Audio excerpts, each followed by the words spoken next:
feed me, please, please, please, I'm so hungry. 3 points. You probably don't know this about me, but basketball is my favorite sport. Okay, it's second after football. I just get really afraid of how they dribble up and down the court. We're not here to talk about me. We're here to talk about NBA All-Star Weekend. Did you see it? That self-pass dunk by Steph? Mwah! Both Atlanta Hawks players failing miserably. Wouldn't have it any other way. What? A tech? Oh, come on, ref. Just kidding. Trae Young and John Collins are very good at what they do, and I'm a jokey McJokerman who makes bad jokes. But I can make fun of the celebrity game, if you can call it that.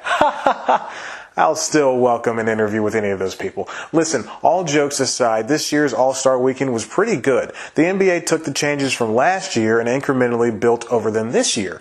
It's almost like they're listening to us. Now, if only the NFL really cared. Another tech? Oh, don't be a jerk. I'm not ejected. You're ejected. It's news time. Delivering to you the news you didn't know about, the news you didn't care about, and the news you didn't know you cared about. With host, Chad White. Now, here's that host, Chad White.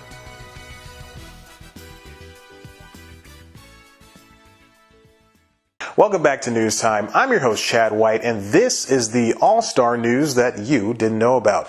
It's the time after the Super Bowl and before the Oscars. You know what that means. NBA All-Star Weekend.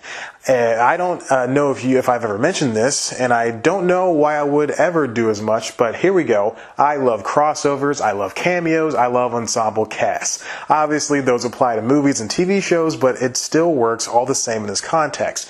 All-Star Weekends for any sports is attractive to me, and I don't even like hockey, but you bet your sweet butt I'll be sitting my sweet butt down to watch the current greats play with each other.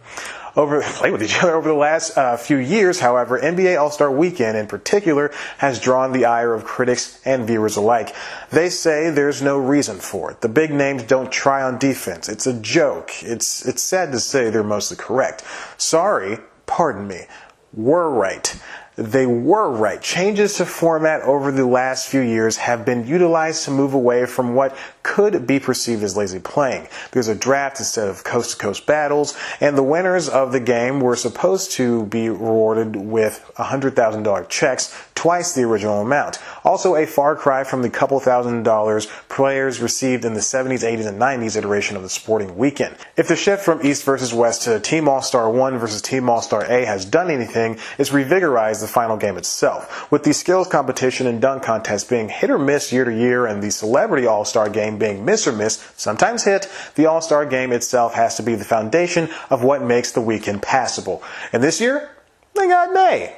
Dunks, high scoring, threes made from closer to half court than the three-point line, that's what we saw last night. Team Giannis and Team LeBron had a good mix of players vying for the title of best of the best. It started out fast with Team Giannis, younger and much more virile, shooting at every opportunity and making it too. Team LeBron seemed to throw punches back, but not as quickly. They seemed to know what they were doing. Boy, thanks to their advanced ages, they understood they had to save their energy for the last half of the game.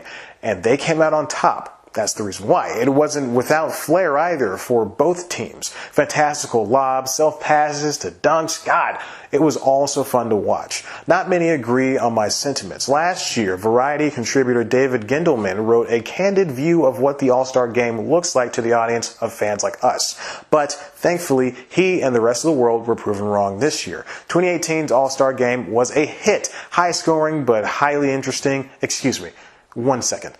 Won't you? High scoring but highly interesting? Come on, Chad. You went to school for writing. You can do better than this. Sorry about that. Where was I? High scoring but highly crap. Look, it was a good game with the players finally giving it their best. It was as if they were all incentivized by something other than money. God, to be a millionaire at least once. Note that the 2018 game took place in Los Angeles, where the entertainment, music, and festivities were on high alert. Also note LeBron used his time there to talk about gun control and what was then yet another school shooting. Perfect, amazing, I love it. Keep preaching the gospel, sports people. So as long as you keep away from science. This year's All-Star Game was sensational. The regular season has seen its fair share of surprises too. LeBron's move to LA has resulted in not as good of a record as he'd like. More stars than ever, like Anthony Davis, are demanding to be traded, possibly to form super teams, but that's neither here nor there. Speaking of super teams, those were being created left and right, either with old-time leaguers or young bloods. So much. But it's never been more entertaining to watch. Oh, and the players-only broadcasts aren't as bad as fans say they are. They can be very funny, especially during All-Star Weekend where nothing such as hearing made-up statistics matters. Who cares if this is the third day where LeBron and Steph wear black socks in the same hemisphere? It doesn't matter. This year, we saw the final All-Star showings of Dwayne Wade and hopefully Dirk Nowitzki. Seriously, Dirk, retire. Giannis repeatedly proving his worth. A guy dunking over Shaq. What a great time. If only the celebrity game was better. Oh well. Let's hope next year Turner and the NBA can manage to make all of their free throws, even if the crowd is screaming as loud as possible. I swear to God, I thought I changed that. Why don't you change your life by subscribing and check out one of our other videos? Of course, you can always head to the website cpluscomedy.com where there are interviews and other videos and sounds too. You can follow us on Twitter at cpluscomedy. Follow me on Twitter at ChadBlackWhite. Follow us on Instagram with those same handles.